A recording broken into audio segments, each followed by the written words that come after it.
university, and we're now being recorded. And it's absolutely vital that we're providing an educational experience for students to enhance their digital capabilities, and not least through our brand new esports degree, which starts at the University of Northampton in September. So we're really, really excited about that. And I guess one of the features of the esports degree is not just the choice that students have to pursue avenues such as coaching and performance analysis, or maybe going more down the events route or the business route perhaps, but actually it's the amount of industry I guess involvement we've had in the design of the degree and the delivery of the degree. And I think what we've got here today is a great case study of that, of industry experts coming in to help support the learning and teaching experiences the students would have when they come and join us. So really excited about that. So without any further ado, I'm going to introduce or ask some of our experts here to give a brief introduction to themselves before we get going with the presentation. Ross, would you mind introducing yourself, please? Yeah, sure. Hopefully everything's unmuted. I am head of analysis here at Northampton Saints. I joined the club quite some time ago, in around 2008. And I'll delve into exactly, kind of what we do as part of that. But as a head of analysis, we've built a team to provide performance analysis services throughout our program, from the academy right up to the senior side. And yeah, that's about me. Brilliant. Thanks, Ross. And Paul, over to you. You're still on mute, I think, Paul.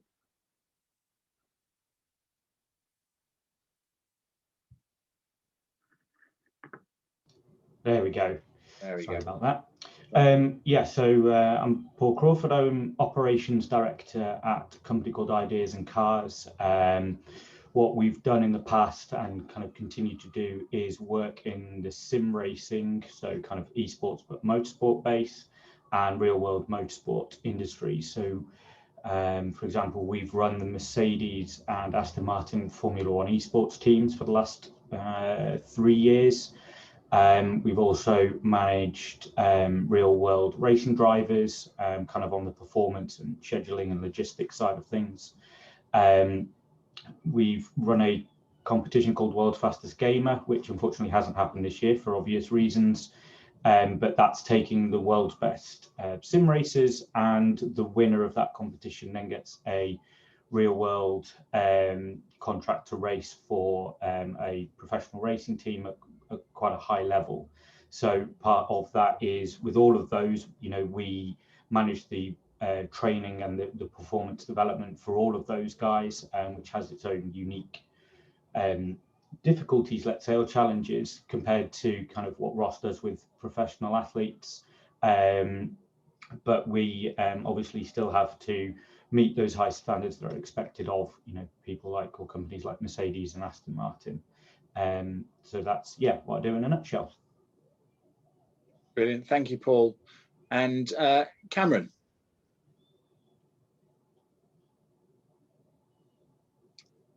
And you're on mute.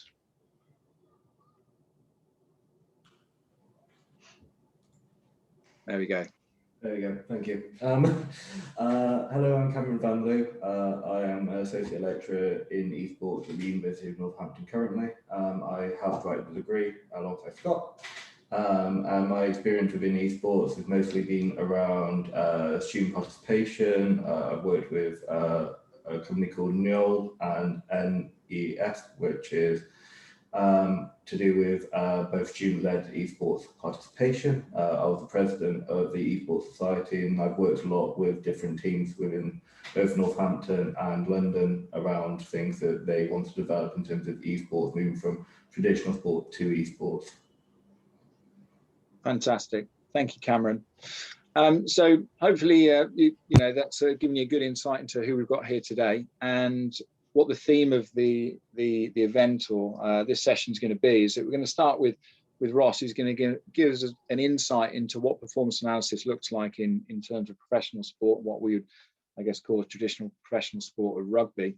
And then we're going to seamlessly slide over to Cameron, who's going to give an insight into what that looks like in the world of esports, so we can kind of compare the two, and then open out for a Q&A session at the end to explore, I guess, some of the connections here to talent development, maybe some of the things that Paul mentioned in his intro there. It'd be really interesting to explore those things. If you've got any questions that arise throughout the session, please feel free to type those in to the chat function, and Ken will be compiling those, and we'll field your question or questions to the panel at the end of the session. So let's get cracking. So Ross, are you able to share your screen, please? I am. This is the first test. This is whether or not this actually works, but hopefully you should be able to see my presentation slide. Yeah. Okay. Well, I did a basic introduction. I want to kind of start really by just outlining kind of my background for any people that are watching with regards to the industry. Is, you know, I did a sports science degree at the University of Wales Institute Cardiff, which is now Cardiff Metropolitan. And during the course of that, I was more from a coaching background. I was a swimming coach, a water polo coach, as well as swimmer and water polo player. And I kind of delved into cricket and football as well as a player. In all honesty, I probably never quite cut it as a player. So looked at different areas within that. And as I went into coaching, I had an interest in coaching science, coaching philosophy, and obviously as part of that, back in whenever it was at the end of the 1990s, performance analysis didn't really exist in the open world, but we kind of started to delve into it, and I developed a personal interest in that, and I went on to do my dissertation in what was called notational analysis at the time. Did some contract work for the ECB, and a little bit with the LTA in tennis. And in 2002, I got a really good opportunity to move into rugby with the RFU, and I spent about 6.5 years with them, and then came, as I said earlier, to Northampton Saints in 2008, where over the course of the last kind of 13 years, we've gone from an analysis team of one in me, to now we've got an analysis team of myself, 2 full-timers, and a part-time student placement, which is funded. So we've got a team of 4 that basically support all of the Northampton Saints teams from the under-16s right up to the senior side, based here at Franklin's Gardens. In terms of, I guess, what we're here to talk about really in terms of performance analysis, the age-old question is looking for an explanation or a short blurb on exactly what performance analysis is. And I think it's important to start by, for those that you don't know, is explaining what the coaching process is. And essentially what the coaching process would be is a perpetual cycle of assessing performance to implement strategies in order to improve that performance. And it's the same in the business world for any of us that have a performance review at the end of the financial year or the end of the season. You talk about what you did well, you talk about what you need to improve on, you hopefully put some strategies in place as part of that, and discuss the strategies that you need and then you repeat that process. And performance analysis is integral to that process, because it's the way of objectively collecting that information, and then using that to form tactical assessments. You can use performance analysis in movement analysis. The biomechanists would be involved in that. You can look at it in terms of workload data, so you've got GPS as well. I sit tend to sit more in the match analysis and the tactical assessment side of things here at the club. We're very lucky to have a full-time sports scientist in our performance department who handles the GPS data. But we know that there's various studies in terms of match analysis where coaches and players can only recollect between 30-40% of a game, and to have a process or a provision in performance analysis that can aid that and improve enhance feedback is really very important in that process. Where possible, the data collection should historically should remain objective, and that is a very big part of our job. That is not to say that on occasions some subjectivity isn't a bad thing.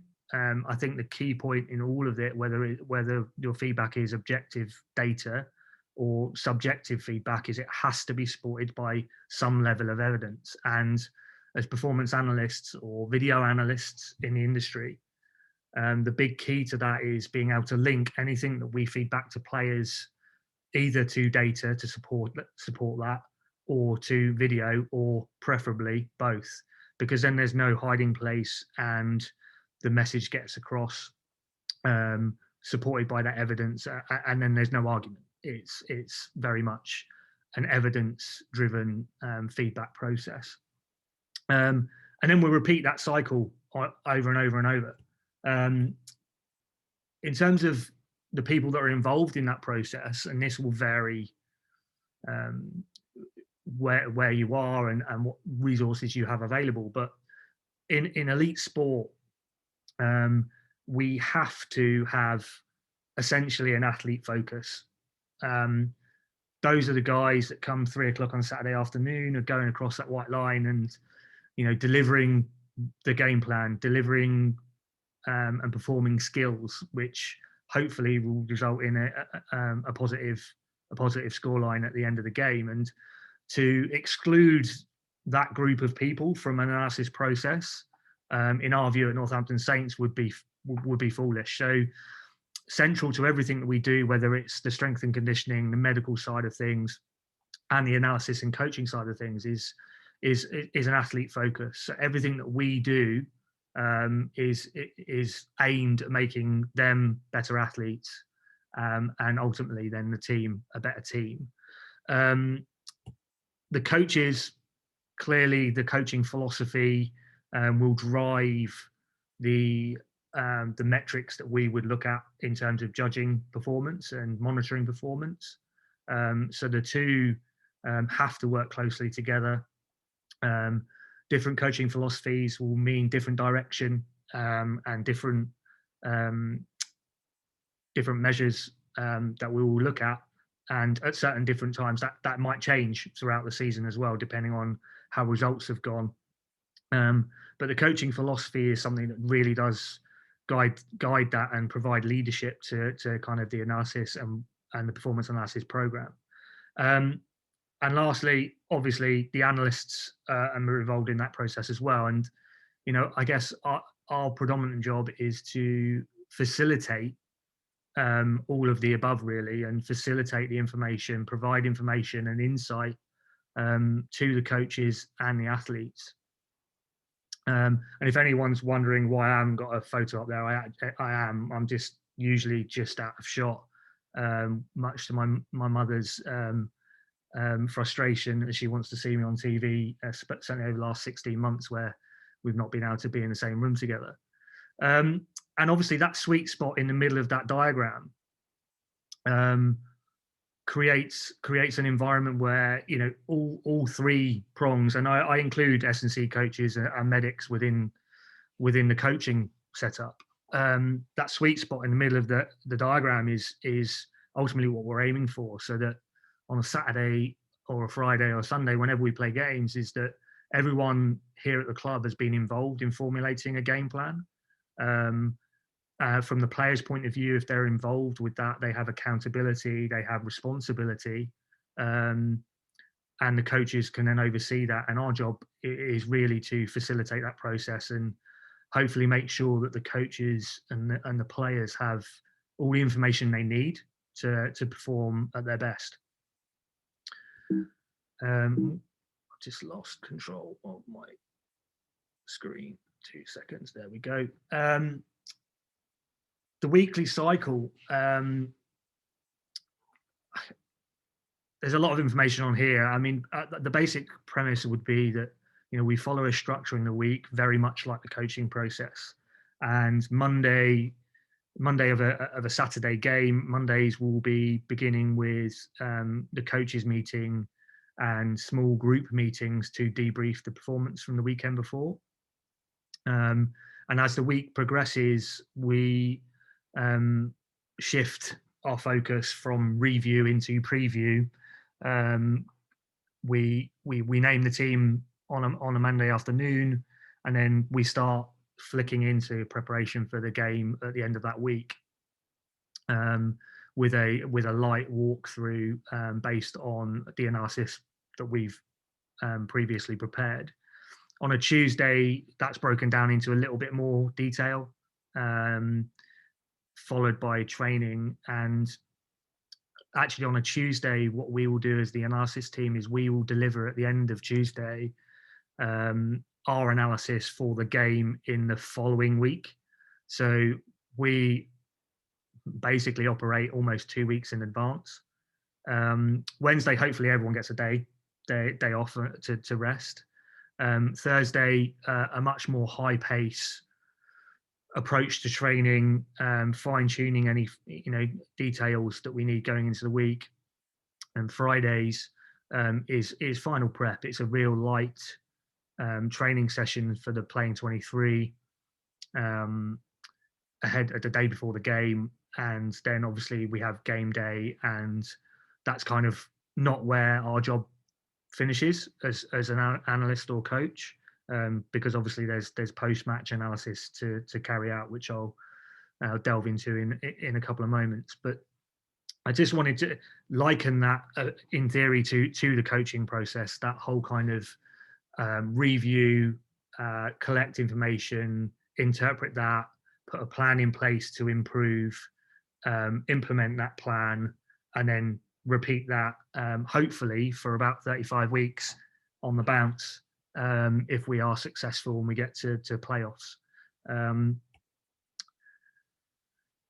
Central to all of that is kind of the technology, and I guess that's kind of one of the things that digital are kind of touching on as well, is that, you know, when I first came into the industry, there's probably people watching that had absolutely no idea what this machine is. But I remember my first job, whenever it was 20 years ago, and I literally had 2 VHS machines with jog shuttles, and the way we prepped a meeting to show players was press play on one and record on the other, and then that became the 15-minute video that we would then show to players, and that was pretty much it.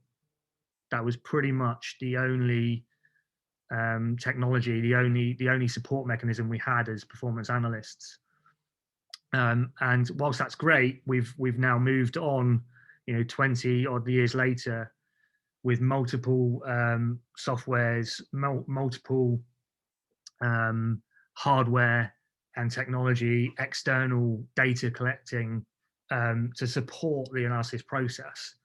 And to the point where, a few years ago, Man City Football Club published a load of data into the open domain and just said to all the budding analysts, tell us what you can do with that. And so, we've gone to, towards, undergrad degrees and master's degrees in performance analysis, when in a very, very short space of time, I mean, my dissertation was stored on 3 floppy disks. And now we've got terabytes and gigabytes worth of storage of video backing up some quite complex metrics. So the evolution of the technology is something that is really key, and keeping on top of that. a large part of our role is to film training. We're lucky enough at the elite level to be supplied with footage for our games. BT is the broadcaster now, and other broadcasters will supply us with feeds live. And obviously we don't get that for training, so we've had to look at how we film training and how we collect that initial part of the data in the video. And a lot of that has to be led again by coaching philosophy, by actually what we're trying to get out of that session. So, we might film a scrum session from pitch level at the side of the scrum to see the shape of the scrum, but we might also film it from overhead. But filming it from a drone, for example, overhead is a viewpoint that we wouldn't normally have. The majority of our training now is filmed by drone. There are a couple of issues there at the moment. Is that finding a reliable waterproof drone that can be used in the lovely Northamptonshire winter has been problematic. So we have the backup of a tripod system, which is a manual tripod that we can raise a camera up 10 meters to give us that elevation to film training from end on. But most of our training sessions now are filmed from at least 2 different angles. And then now, as the technology has improved, coming into the market now is artificial intelligent cameras and auto tracking cameras, which save a lot of time and resource in terms of manpower. So we're just kind of delving into that market at the moment. We're working with a couple of companies with auto tracking cameras, which we basically set that camera up and they track the action themselves. So they're completely unmanned. You can press record, and that can save a lot of time in terms of man hours of people stood behind cameras or controlling drones. And so as that technology develops, we're very keen to kind of integrate that into our workflows. But as I go, like, all technology aside, it is about what we need. And whilst we can spend thousands of pounds on quite sophisticated filming systems, we've got to balance that off with the economics of the situation. So we have to keep that in mind, and we can get carried away with lots of technology, and I certainly can, but ultimately we have to balance that off with a kind of cost versus use scenario. So what do we do with that video? You can see just on the screen now, this is a basic, what we would call a code window, and this is how we record our manual data. I've mentioned third party, and I'll come back to that, but essentially we'd look to collect our own data because that fits in with our own philosophy. We have our own terminology. We have our own metrics which we judge our performance upon. And live during games for games with the senior side, we're lucky enough to be given feeds, as I said, and the kind of the window. Hopefully this will work. Yeah, this window on the left hand side of the screen is what we would call our code window, and essentially what we do there is we create a clip of main events during the game. So we've got lineouts, we've got scrums for the rugby people. And within that clip, we can then add additional data. So that line out could be labeled as a 7-man line out, whether it's won or lost, whether the delivery was messy or clean, and time permitting, the level of data we can input into that is infinite. And what that does is create a clip with information within it, and live during a game, all of our coaches are are linked to the same timeline, and they can click on that clip and review that clip live during the game at a click of a button. So no kind of scrolling back trying to find instances in a game. They can actually literally click on a small box on on the timeline, which is around about here. They click on that scrum, they can review that scrum. Hopefully then they can implement any change, or if need be, give positive feedback with regards to do that again, or there's a space opening up here. All those kind of things, they're able to do at a click of a button, and review that. We take that occasionally down to the team, to the changing room at half time, so we can give video feedback. Again, feedback that is supported by evidence.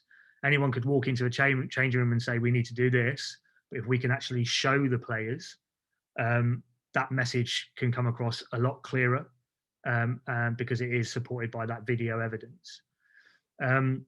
Post-match, the coaches will go away with a 4-view view of the game. So they'll have a tight angle, a wide angle, and end on the TV footage, which often shows replays from angles that we wouldn't normally have access to. And the coaches can take that away. They've got their own little bespoke code windows in their respective areas, so they can add more detail as they go through the game.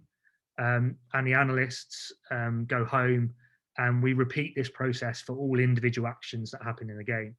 So again, the clip would be a player, and within that clip, we can tag the type of tackle they do, whether it's a missed tackle, if they enter a ruck, if they pass the ball, whether it was good pass or poor pass.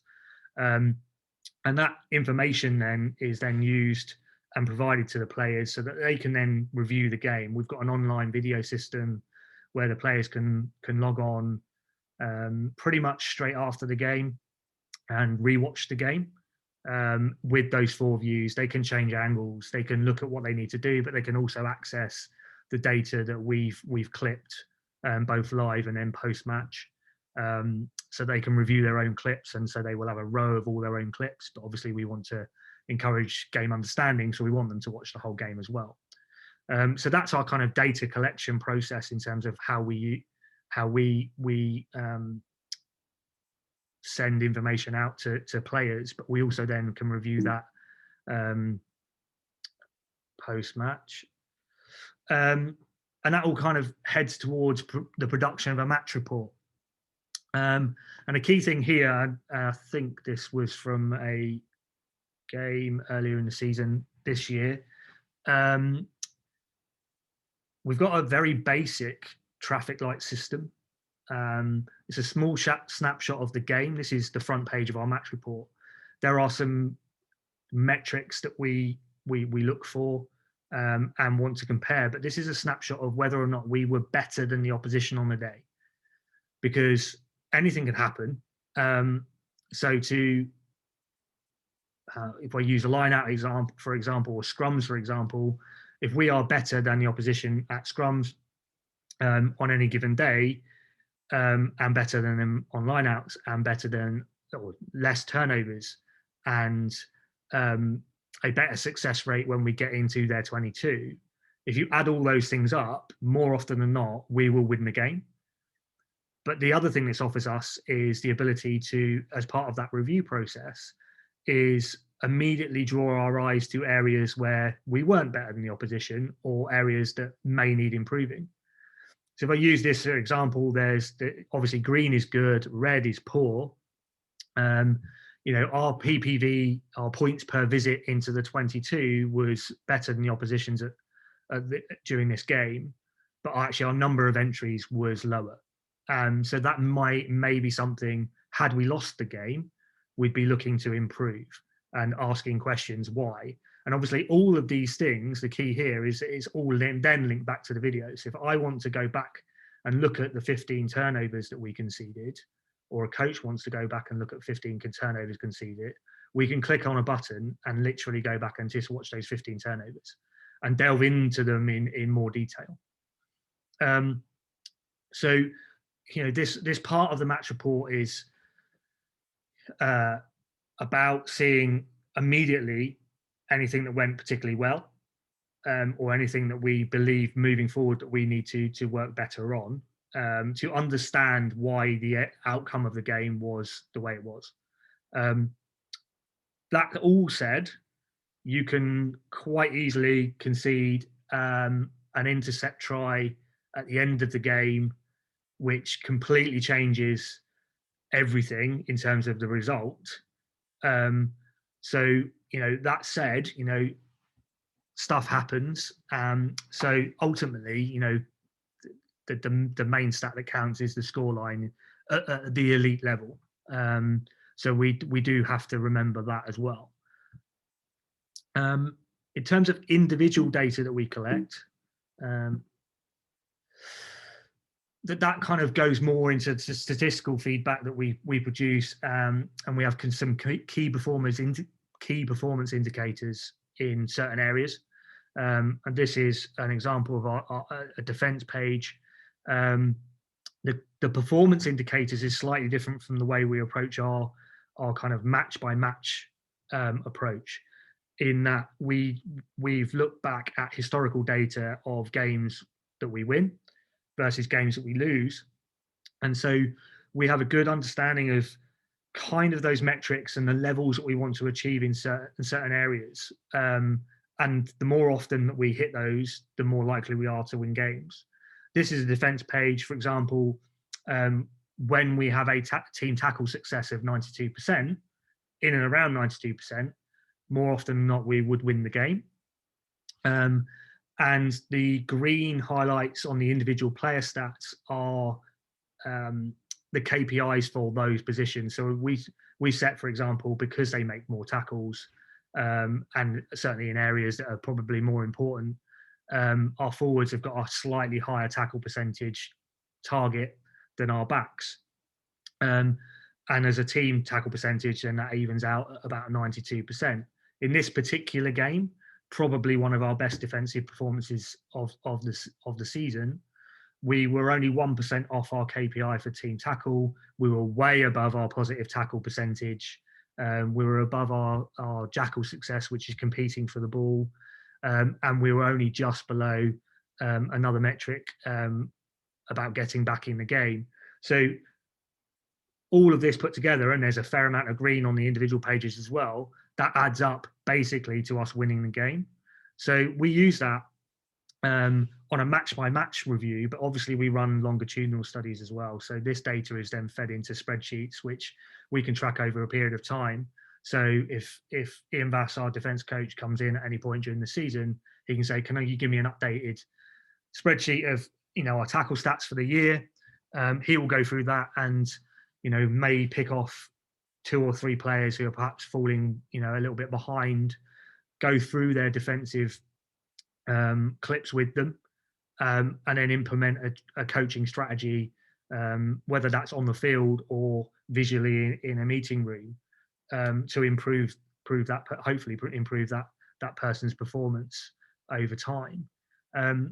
We also then, that feeds in the data that we collect, also feeds into other departments in the club. I think this is a question for later on, but we can delve into that more then. Is we know from the data that we collect how physical a game has been with regards to the involvements that a player has had. So we know how many tackles they've committed. We know how many rucks they've hit. We know how many scrums they've been involved in.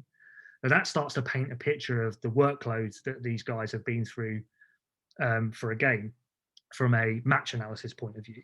But we can also then combine that with the GPS data that we've collected with a sports scientist and some other metrics that the medical department do. So on a Monday morning, when we're preparing for a week's training, we've got a better understanding of workload monitoring and how best to manage the athletes moving forward. Now, obviously, that sits outside my remit in terms of the medical side of things, but our data is used in that process and understood in that process. And it could be as simple as monitoring playing times. And in this world where we try to have a squad and a rotation policy to keep everyone fresh come the end of the season, we would be monitoring a player that may have played 400, 500 minutes in the last 6 weeks, and be looking at that and saying, he probably needs to be given a rest, either that during training week or given a week off, in terms of the weekend, or given a complete week off and told to go and sit on a beach, COVID permitting. So all of the information we collect is actually then used or fed up and provided to other departments in the club who make those kind of workload decisions. Ross, just got 1 minute to go, if that's all right. Just time. I'll skip forward and just go to benchmarking. I mentioned third-party data, so we can use third-party data in our processes just to look at where we sit compared with other teams. And this is something that we've looked at towards the end of the season. So moving into next season and using that, we can see that the teams that have finished kind of above us in the league are kind of averaging 3.5, 4 tries a game scored, and conceded 2 tries conceded. So we can see that we're a little way off, and so we can start now implementing strategies to try and improve those areas. And so that's how we use kind of third-party data. But we've also got the extended roles in terms of injury prevention, injury clips. We can be involved in recruitment, motivational videos. If we have disciplinary hearings, we can provide evidence to support our defence. And obviously recently, over the last 12 months, we've had to be involved in COVID contact tracing quite a bit. So we've had to film pretty much every training session just in case we have a positive COVID test. And then we have to go back through that footage and do contact tracing for all their close contacts, just in case we need to isolate anyone based on the government guidelines. Real snapshot, I know we're going to go into more details in the question and answer, Scott, so thanks for prompting me, because I could have waffled on all day. And just to summarize is that we concentrate on evidence-based feedback. That's the most important thing for us. We link the data to the video to increase understanding, but we give our players accountability in that process as well by involving them in that process. And one last point is the big battle for us is to decipher what is the difference between useful information, which can be implemented and applied to improve performance, and what is just interesting. Because ultimately, whatever we provide, it has to make our boat go faster. If it doesn't, then there's no point providing it and no point spending time and resource in that area. So that is basically, in a nutshell, what performance analysis is about. It's about providing information to improve athlete performance, improve coach feedback, and ultimately make our boat go faster. Brilliant. Thank you, Ross. That was a real fascinating insight into performance analysis, and I really enjoyed the stuff around feedback and communication, the importance of that. And as you mentioned there, it's the salience and importance of things being evidence-based and how it's aligned to key areas of performance, demands, characteristics, KPIs, attack and defense. The opposition benchmarking I thought was really interesting as well. So yeah, some great stuff there. Really, really interesting. So it'll be interesting to explore how we kind of compare in esports and again what we can learn from what you do in professional rugby, and make that sort of transfer over into the esports world. So thank you for that. And we're gonna move into the esports world now with Cameron's presentation. So Cameron, can you share your screen, please? If that's okay. Yep, just bear with me a second. Can you see the screen now? Yeah, coming through now. Brilliant. Okay, thank you. I'll go straight into it then. Hello, just a reintroduction to myself. I'm Cameron Van Loo. I am a coach for multiple professional esports teams. I've worked with League of Legends, Bright Games, in terms of different games, in terms of Valorant, TFT, etc. And then I've also worked with CSGO teams and Call of Duty teams. This is going to be very different to Ross's in terms of the fact that I cannot break down the data into individual elements purely on the basis that each game has its own individual elements that we have to focus on. So I'm going to give you an overview of what participation in professionalism looks like in terms of performance analysis within esports as a whole. So there's not a huge amount of data broken down, unfortunately.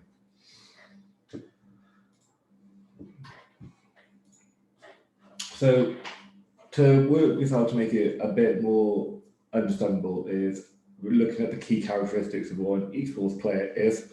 So this is a definition taken in 2013, defined esports players exclusively as professional gamers who view gaming as their job, as opposed to casual gamers who play for recreational purposes. This definition is really helpful when we decide and define what a professional esports player is and an esports team is. So because there are so many different esports games and they have all different tier systems, to make it actually work in terms of this definition, you can only use tier 1 and tier 2 games. So you are looking at your League of Legends, your Fortnite, your CSGO, your Rocket League, your Smash Brothers kind of, and then you've got on the other side, you've got a few different games which just can't be added to it. So you've got Mario Kart, you've got Fall of Civilization, and a Clash of Clans, where you cannot feasibly be a professional esports athlete in because they don't have enough revenue generators. One of the big issues currently within esports, and one of the things if you follow League of Legends or CSGO recently, is trying to develop the perfect team and the perfect synergy. This is constantly brought up in discussion, and group dynamics of esports is distinguishing between professional players and team composition. These cause a lot of violatories within group dynamics, and because all training sessions aren't done in the same way as a traditional sports team, a lot of individual players spend a lot of time playing with other people outside of their traditional network of the team itself. Esports offers players the opportunity to form teams and forge relationships with people from outside of the globe. So one of the big issues that we see within esports is bringing in foreign or contracted players from outside of the traditional realm. So from one of the big things that we saw in, I'm going to go back to League of Legends again, is the Korea exodus. So we saw a lot of players come from Korea to Europe and to North America. And that produced a lot of hostility within teams because of the complete dynamic differences between Korean League of Legends players and Europe and NA players. And this caused a lot of friction, which wasn't particularly well prepared for. So that's one of the key elements I want to look into is the teams, the dynamics. The player identity and impact. So unlike traditional sports, esports players are constantly being monitored and observed by the press.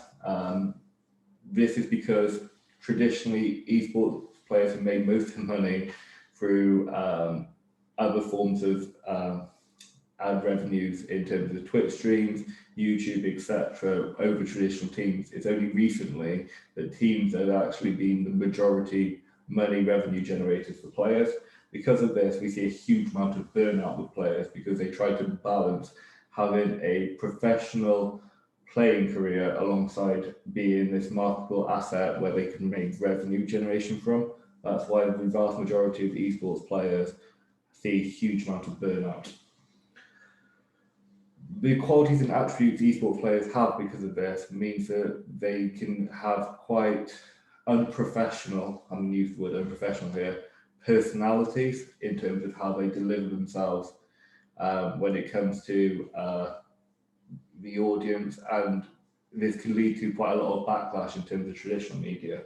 One of the things that we've been seeing more and more of as data processing and collection becomes more and more apparent is the fact that voice recordings of players in professional tournaments playing for hundreds of thousands of pounds, in some cases millions, is a lot of swearing and a lot of things that you probably don't want to hear on a live stream going out to 250,000 people plus. So how do we combat this? While players can become highly skilled on an individual level, teamwork involves both online and offline interactions is essential to team performance. The way to be in a professional esports is a very, very lonely experience in comparison to traditional sport. We don't have academies, and when we do have academies, they're usually players who are over 18 already. So if you look at the way that traditional sports have developed, is they have academy models from the age of under 9s upwards, sometimes even in football from under 5s upwards. Esports doesn't have that, so we have to develop all our players who are coming in at the age of the youngest 16 to be able to be professional and develop whilst also being in the public eye a lot more than, say, a normal academy player. Because of this, a lot of the performance analysis looks at the individual as a whole in a holistic approach. So one of the key elements of this is trying to make sure that players develop a good, healthy personality outside of the game. And this is something which Excel have been working on as a team based in London a lot in the last year. So these are the key metrics that we base performance analysis off of in esports.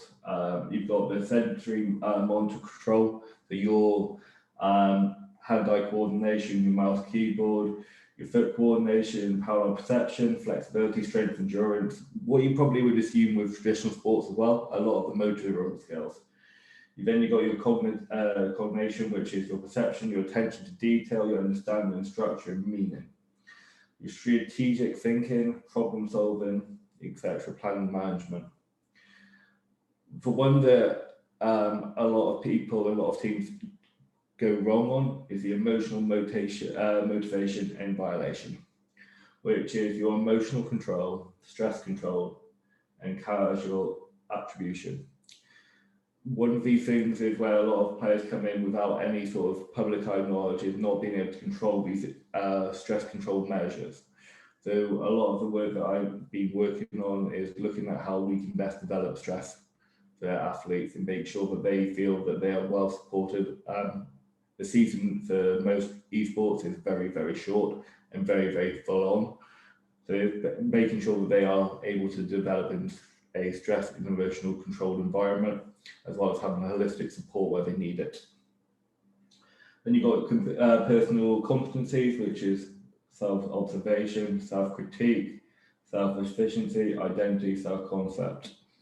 Esports athletes are renowned for actually having quite good control in terms of self-concept and self-observation.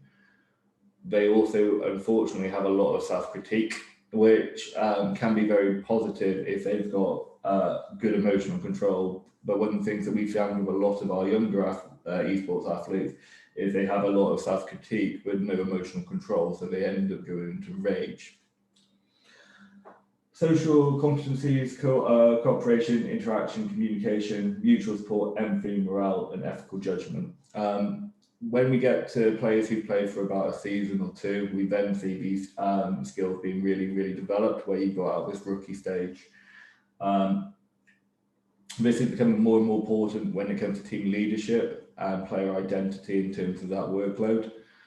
Some players have been able to produce it throughout the years, and those teams have really, really succeeded. Having that leadership and that identity to be able to be empathic, etc., is really, really important. And then you've got media literacy, which feeds sort of all into all of these areas in terms of the fact that players may be extremely, extremely talented if they don't have an understanding of self-regulation, control, maintenance, troubleshooting, media design, etc. They can get caught up very, very easily, and then the public turns on them, and then it goes into a whole new spiral of issues. So these are some of the key aspects that are covered throughout those 6 major points, which is the memory and concentration. Memory of the game is very, very important, especially at the highest level. A lot of games require you to have a huge amount of knowledge of different characters, abilities, heroes, etc. And some of these games have over 150 heroes or characters that they need to be learned. Then you've got the action plan and deal with complexity. Up until the day of the game, you will have 3 days before it, usually within esports, where we look through draft picking, what's in the current meta, which is the current top tier play, and what other teams are doing around the world. This will then look at the complexity of different rulings, what teams sort of work in different dynamics, what is the overall aim and objective, and how we going to facilitate that we get the most out of our players. And this is where those sort of individual elements come in. When you're working with an individual esport, such as a Hearthstone, etc., then we look down into the individual elements of what that player needs to develop. So we will then take down the decks that they currently use. So they will be training 5 or 6 decks at a time, which are currently in the meta, looking at their win percentage, looking at how they break down games, and looking at their opponent individually. With a team, we don't have the resources to do that most of the time, unless you've got a big squad of performance analysis like Northampton Saints do when it comes to their performance. So we end up having to look at it from a team perspective and looking at how they individually coordinate their idea in terms of their outcome and how they want to work. And I would say one of the last couple of major things is communication is key, or in this case, king. If a team has really poor communication, no matter how good the individuals are, they will lose. In 90% of the time, you could put down 5 players who are mid-rank against 5 of the best players. If they cannot communicate, they will lose the game, purely on the basis that they will not know what others are doing. And that's something that we've been able to sort of develop a lot in terms of esports from traditional sports methods. When I try to develop coaching patterns or coaching communication with teams, we don't do it in terms of trying to develop it through the game firstly. We want to do it through other means. We want to take them outside of their comfort zones. So one of the things that we always do to start off with when I get a new team, usually before beginning of split, is we break down what their individual strengths are. We do a whole personality test, and then we go through and try to do it in a pre-COVID time. We used to do basketball with them, which is quite an enjoyable system.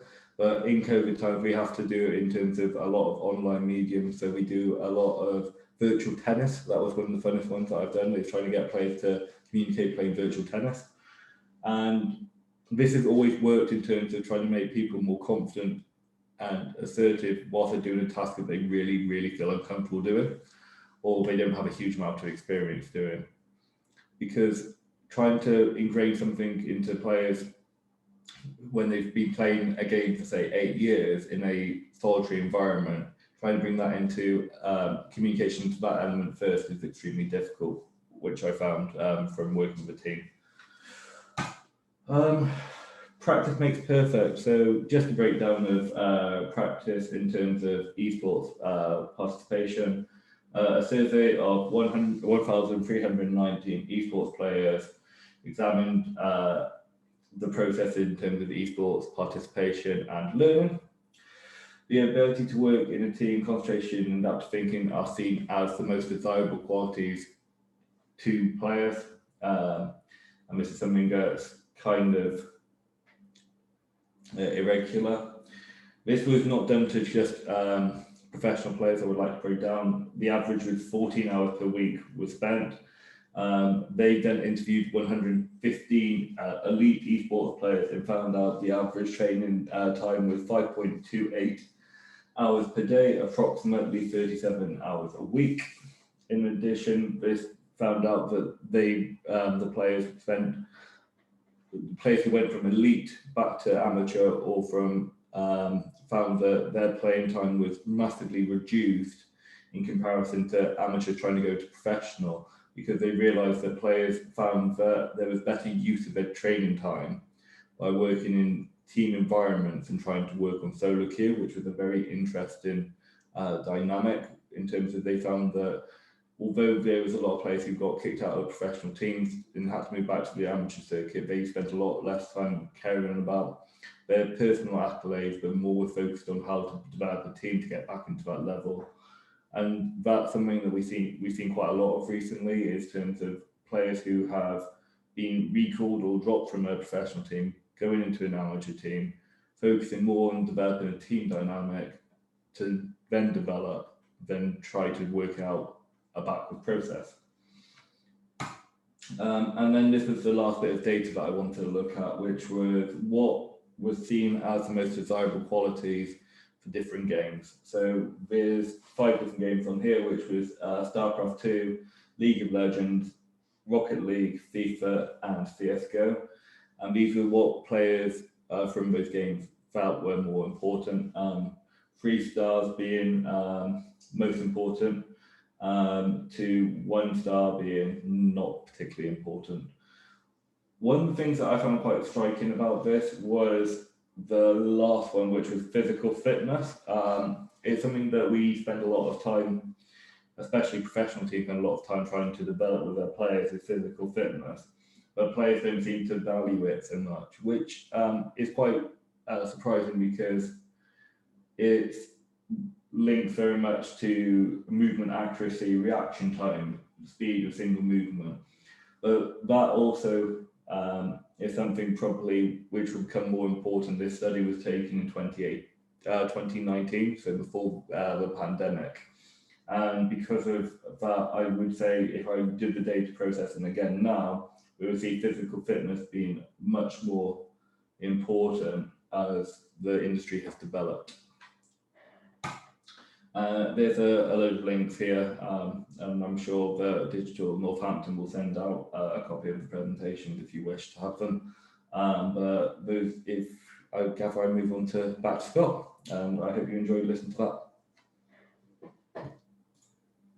Fantastic, thank you, Cameron. Some really interesting insights there into the world of esports, and I got a real sense, I think, of a field, I guess, that's establishing its structure, its professionalism, and performance analysis being a lot more multi-dimensional compared to probably some of the stuff that happens, I guess, in rugby, and with a lot of younger athletes in there as well. The emphasis on psychological development and characteristics and self-regulation, emotional control, all of that, absolutely fascinating, really interesting stuff, and how that contributes to the development of talent. So I think some really good points there, and we're going to move on to some questions. I know Ken has put into the chat.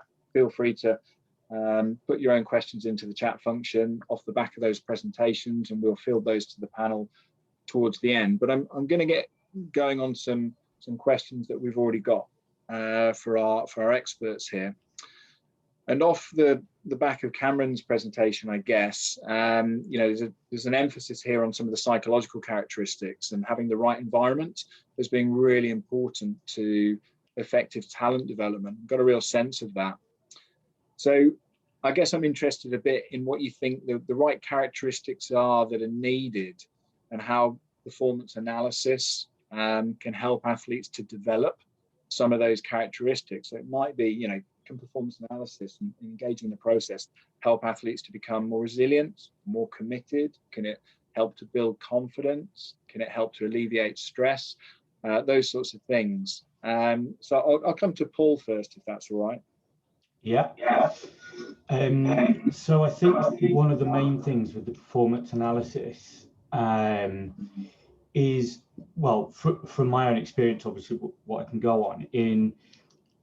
And actually, one of the main things that I want to kind of discuss here is, and the difference that I experience, and I'm sure Cameron does as well, from what Ross does, is that in sim racing in particular, and esports generally, the even pro players have not kind of had the upbringing within the sport that you do in a professional sport. So whether it's rugby or football or motorsport, these guys have been doing it, and girls obviously have been doing it since they were 4, 5, 6, 7, 8 years old, and they've been brought up within that industry of discipline, the business side of trying to get sponsorship and trying to be the best, and being brought up that fitness is obviously more key in a real world sport. But people who've done esports and sim racing haven't had that from the start. So the work that we've done with programs like GT Academy, where we take the best Gran Turismo players in the world and put them into a competition to then win a professional racing contract with Nissan, these guys have no kind of professional sport background. They are, the stereotype, which I hate, but the stereotype of being at home in their bedroom playing the game. So what we do a lot with the performance analysis is that, you know, we're trying to highlight areas that they are, you know, competent and strong at, and also the elements that they're not so strong at.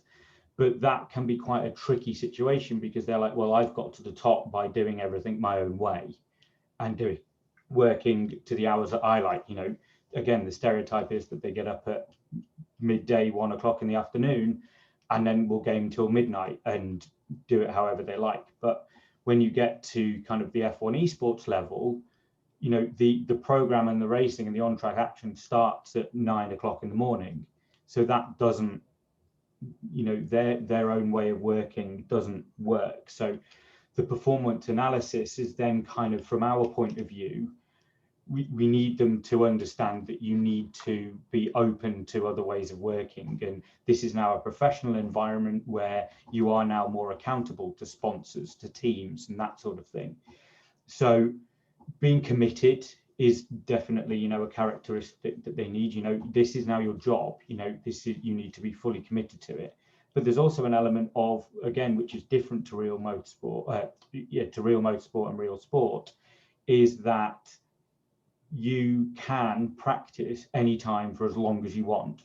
You know, in rugby, you actually have to go to a pitch and have the rugby balls and the coaching staff there.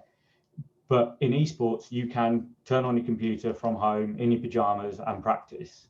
So there's a balance that you need to get between over practicing and, you know, doing rewarding practice with coaches. And we've had a lot of issues with that, of, like Cameron said, kind of burnout.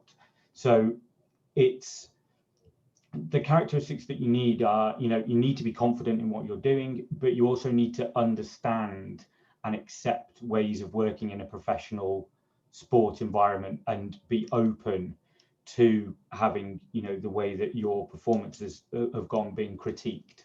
I would say, you know, we try and say from the start to people is everything that we're doing here is to help you improve.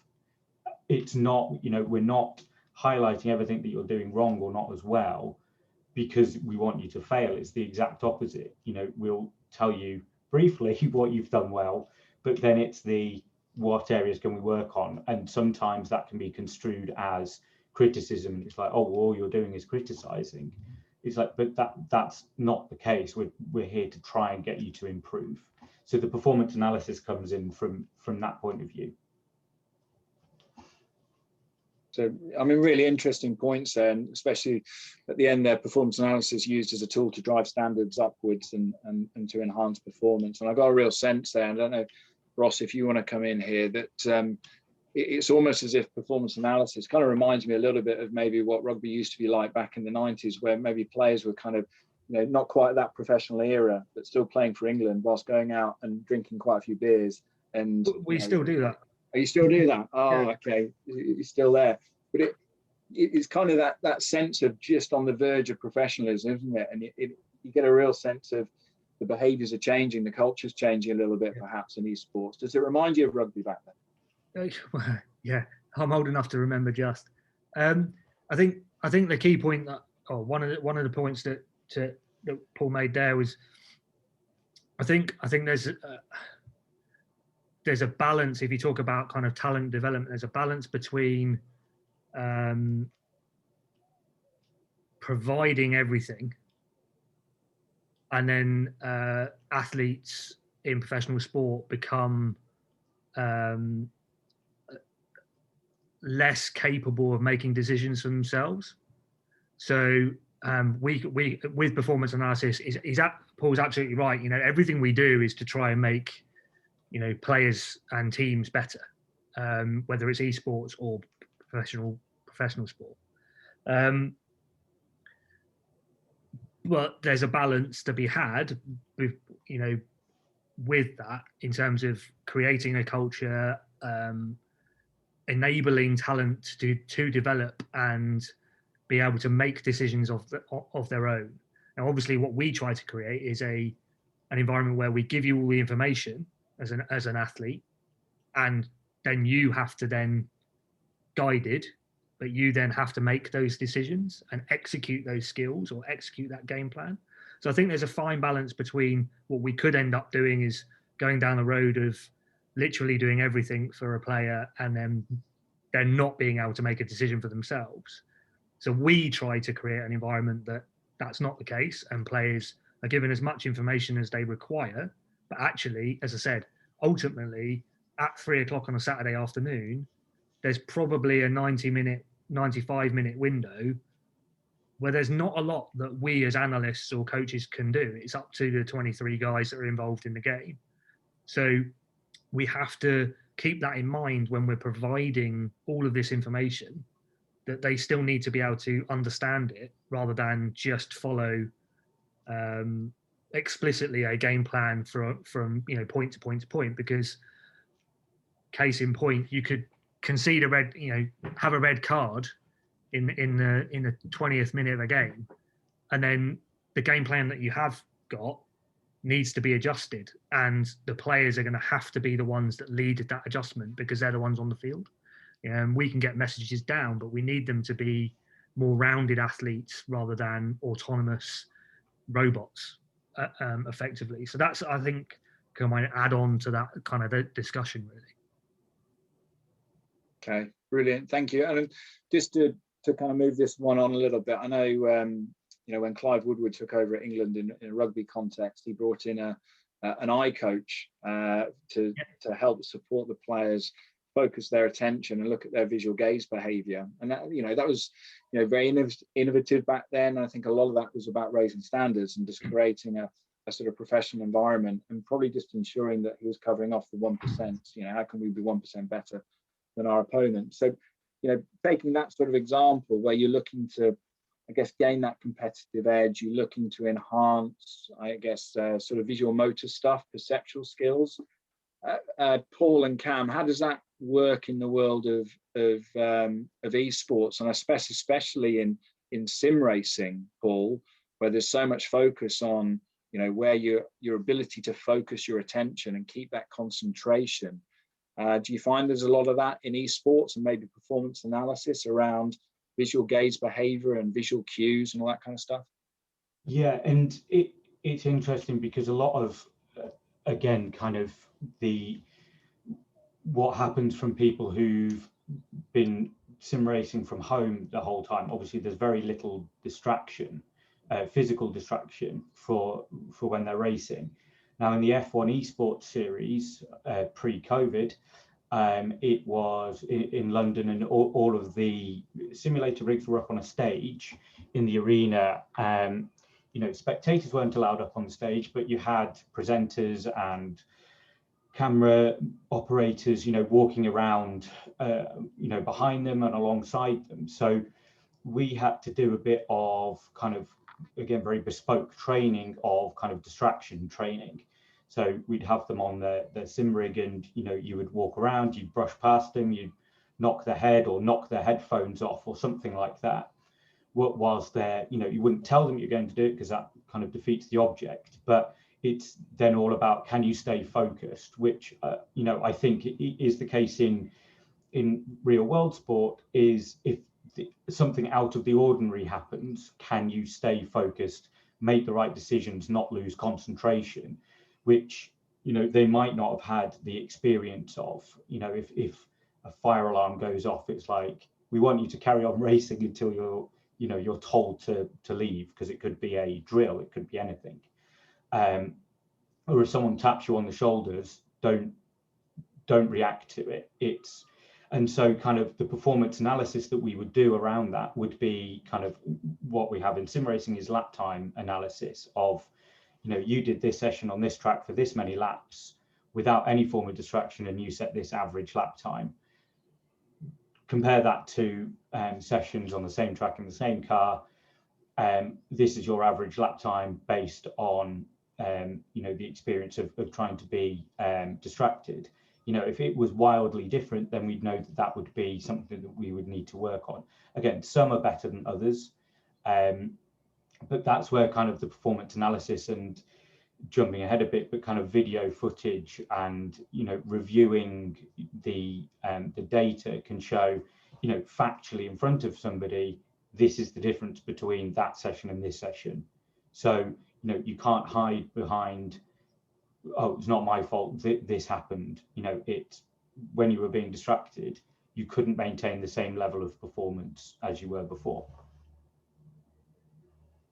Okay, so some really good points in there, and I think what's interesting about that is you talked about performance analysis kind of being integrated into the sort of practice schedule and what goes on in sim racing, and how maybe coaches or performance managers facilitate that. And Ross gave a great sort of slide there on the process and what happens each day of the week, I guess, in a performance rugby context. What does that look like in the world of esports? How much time per day is spent on performance analysis, and that sort of timeline? I don't know, either Paul or Cameron, if you want to expand on that. Yeah, I'm quite happy to try to explain on that. It depends on each game. It's like every sort of angle. When I used to work with a professional League of Legends team, it was 2 hours in the morning, or in most cases in the early afternoon. I hate to use stereotype, but most of our players prefer to play overnight, just for the quality of the game would seem to be better suited to that, and they could get online at better times. The first thing that they would do after eating breakfast, etc., was spend approximately 2 hours analysing either the scrim they had the night before, or they would be looking at the game that they played over the weekend or on the Wednesday, depending on when they were playing. Different games work it differently. So when I was working with the same professional team instead, we didn't have as much time in terms of leading with players because they had other jobs, etc., going on. And because of that, we used to do a whole performance analysis day on a Sunday.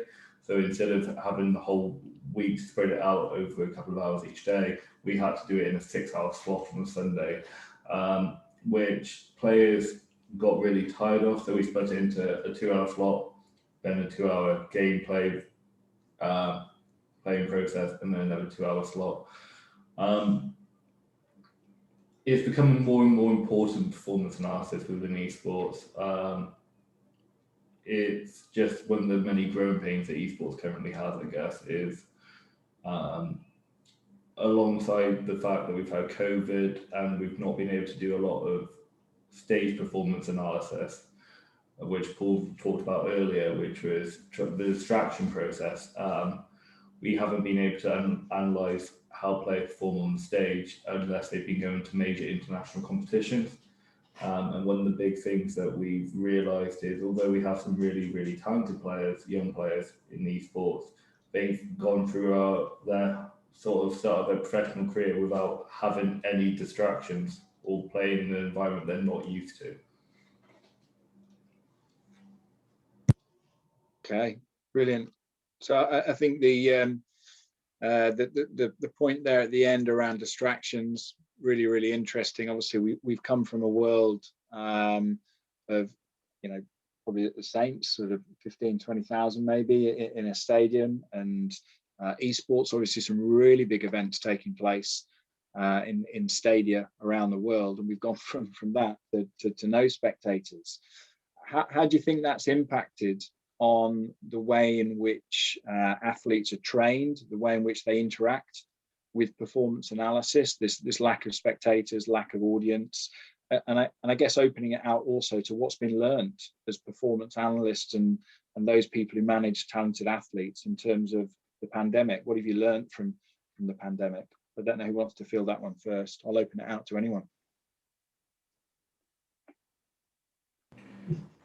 Can we start with Ross on that? Because obviously they've had a lot more in-depth practice than, say, me and Paul.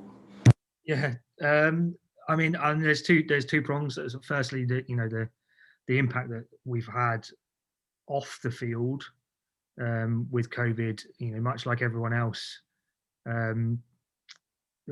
probably our daily routine was impacted massively. Obviously, we had a period of time where we weren't allowed to come into the club to train, so players were sent home with as much kit as we could share out, and overnight literally everyone dispersed. And in a team sport, Cam mentioned earlier on about communication is key in a team sport. If you can't be in the same room as someone, that's obviously had a very large impact on the way that we operate. And we had to find ways when we were allowed to return of staggering training. So even something as simple in a team sport of we've got a senior dressing room here, which would usually house the 30 odd senior players. Those guys have been dispersed around the club in groups of 6 into various different changing rooms, and they're not allowed to spend any time together, which it has been tough. And we've not been able to, up until a couple of months ago, we weren't allowed to have indoor meetings. So I don't know whether anyone actually remembers our winter, but trying to wheel a TV out underneath a tent so that we could have an outdoor meeting was pretty problematic. So we had to force ourselves into that kind of online delivery of video, which in some ways has helped our analysis process, because it means that we can disperse information a lot more efficiently than we perhaps used to. And instead of having an 45 minute long meeting with everyone in it, we can send individual clips out with individual messages and more bespoke feedback to individual players. On the pitch, there's again 2 ways of looking at it. Is some players would thrive in a hostile or loud or supportive crowd. Other players may struggle in those kind of environments, and certainly your younger players that have never played in front of 12 or 13,000 players that have been playing professional rugby now for a year. It'll be interesting to see how they actually cope when the crowds do come back. But the added thing with that, with regards to kind of everything, and everyone's been struggling with this, I think the bigger impact is the knock-on effect of not being able to have fans in, because we do rely economically for our business. And with every other business over the last 16 months, the pressure has come on everyone really with regards to maintaining a future. And fans are the lifeblood of many professional sports, not just rugby, and not having them involved in the game has a massive economic effect. And the knock-on of that is, lots of clubs have had to trim playing squads because we don't have the money to have lots of players on roster, pay cuts and redundancies elsewhere in the business end of the sport. So I think to have fans back can only be positive, but it'll be interesting moving forward whether those first years, a bit like Cam was saying with regards to kind of the on-stage stuff, like those guys have not experienced that. And, there's some pretty hostile grounds in the Premiership when they're full. And it'd be interesting to see how that then develops, or how we can hopefully try to manufacture some sort of level of desensitization to that. The guys that have been playing for 10 years I just want fans back in, because it creates a buzz around the place. But I think the younger players are going to struggle a little bit when they're exposed to it.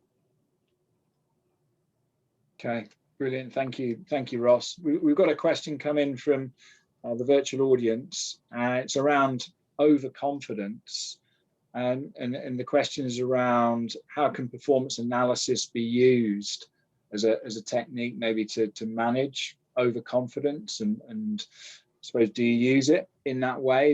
Is performance analysis used as a way of managing overconfidence and protecting against overconfidence? So Paul, do you find that is something that happens in sim racing? Yeah, for sure. We managed a driver who won the first 2 official, something's going on with my camera, first 2 Formula One esports world championships. So, the official Formula One championship, arguably the highest sim racing accolade that you can get. He won the first 2. and there was definitely an air of complacency and kind of confidence of, I am the best in the world. I've not at that stage, you know, he was fully kind of on a training program. He'd lost a lot of weight. He was a lot fitter than he used to be. So he had kind of got on board with the kind of more traditional ways of training to a training program throughout the week. But the following year, he fell back into the, I know best, I've got here because of, you know, me, I'm still the best in the world. And we kind of, as a team, you know, you win as a team and you lose as a team. You know, we as a team got caught napping a little bit because, again, one of kind of the unique elements of sim racing and esports to an extent is that, certainly with the Formula One game, is that there is a new game each year, which has its own characteristics. It has its own ways of working. They are the same in terms of you're driving around the track, but when you get to the level of professional sim racing, you know, these guys, the guys that race in it are within, you know, the top 10 can be covered by less than 0.2 of a second. So you're looking at absolutely minute margins for error, and he got to a point where he became too confident and had a terrible year. You know, he came, I think it was 5th or 6th, which when you've gone from winning is not good at all. I think he got 1 podium. And so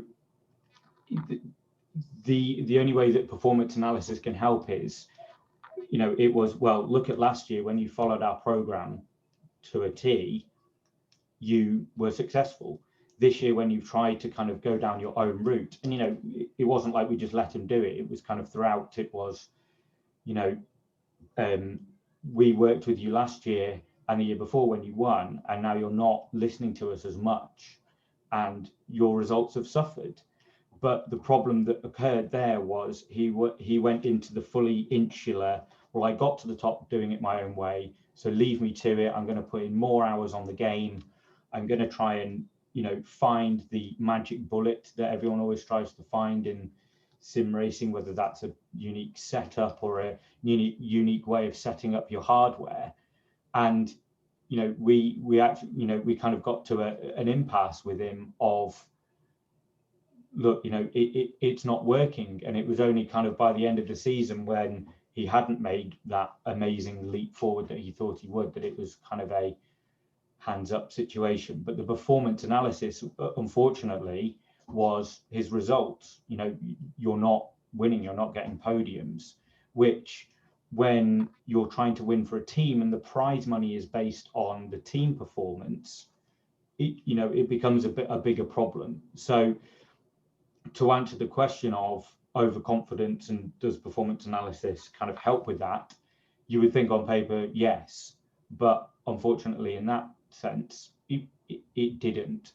And there's a lot to be said for combating against complacency in esports, and I'm sure Ross will say in sports, it's kind of believing your own hype is a big problem that we have. And I know that in the world of professional cycling, that if somebody you know, believes that they are above it, or, you know, are bigger than the team, you kind of have to rein it in with, well, you're only here because of the team. You know, you are where you are because of the, you know, the coaching and the performance analysis that you've received. You're not here because you know, you are naturally talented. I'm somebody who believes that there isn't really such a thing as natural talent. You can have a natural motivation, I would say, to become the best. You know, the David Beckham who spent hours perfecting his free kicks on his own, on his local recreational football ground. But in terms of talent, I think that is, I've read that book called Bounce, which is all about the 10,000 hours of practice. It's not just, again, 10,000 hours of practice on its own doesn't get you anywhere. You know, otherwise we'd all be F1 drivers, because we all drive a car for more than 10,000 hours. It's all about kind of that feedback and coaching that goes with it. But yeah, it is a tricky thing to combat. Okay, brilliant. Thank you. That's a fantastic answer. Thank you, Paul. I'm conscious of time as well, and we've kind of hit our mark of 12:15. So I'm going to draw it to a conclusion. There are a few more questions, but unfortunately we haven't got time for those. So I'd just like to take the opportunity to thank all of our panelists today. Ross, Paul and Cameron, thank you very much for your talks, the fielding questions. It's been a great experience. So thank you very much. Much appreciated. And obviously, thanks to everyone who's joined us. Yeah, thanks to you, Scott, for chairing the session. Thanks to the panel again, just to reiterate that. And there are more sessions going on for the rest of the day. If you want to visit the Digital Northampton website and have a look at the timetable, particularly there's so there are different streams as well. There are more sessions on business and innovation, particularly and digital arts. But yeah, thanks very much. That was really fascinating. One that we could have probably done all day, to be honest. So thanks a lot. That was really interesting, possibly even unique. I'm not sure that those two, elite sports and esports, have been compared in that sort of way around performance analysis. So Scott, thanks very much for bringing it together. Okay, thanks everyone. Thanks very much.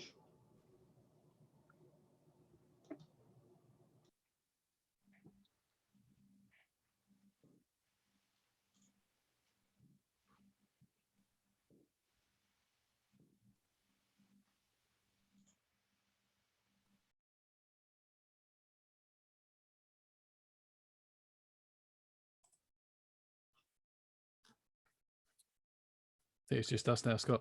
All done. Yeah, thanks a lot. That all seemed to work well, apart from I'm glad I just accidentally muted everyone right at the start rather than halfway through. I had no idea that I could mute co-hosts. So as a lesson learnt. Yeah, brilliant. It all worked pretty well, didn't it? That was good. Really, it is so fascinating, isn't it? You could take different sort of segments of that and sort of break that up over the course of a whole day. I just had two things to ask, and I could follow up with an email on it as well. First of all, if the guys are happy to share the presentations, I don't know if they've already sent them to you, but and I'll double check that with Richard. Let me stop recording. Yeah.